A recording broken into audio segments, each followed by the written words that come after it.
This is something I have never seen before. But let's start from the beginning. Between 1823 and 1845, a guy named James Crowe, quote-unquote, invented bourbon. Now, bourbon's always a whiskey, but whiskey isn't always a bourbon. There's a few important distinctions that differentiate it from whiskey. It has to be made in the United States from at least 51% corn, and it has to be aged in new charred American white oak barrels. And the finishing product must be at least 80 proof.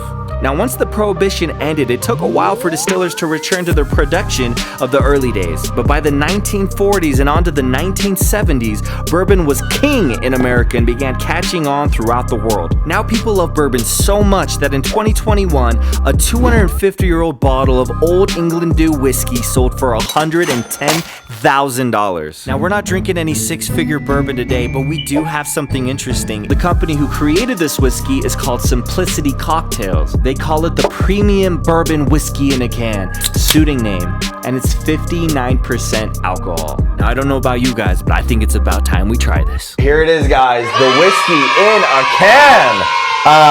The thing about this that is just so weird to me is I just want to drink it out of it. Yeah, just because it's like Yeah, I'm easy like, access. I want to it's just not a drink bottle. it. If you smell it, it smells it's kind like of whiskey. honey though, like a whiskey honey. Did you notice this black eye? Well, you better hit subscribe and turn on the notification bell or I'm gonna get another one.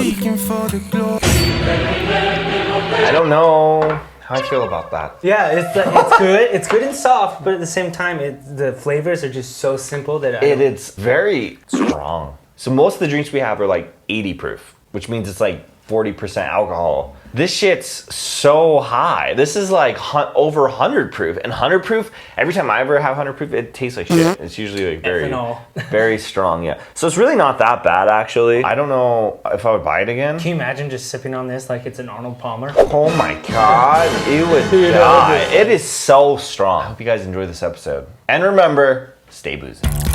Let's get boozy.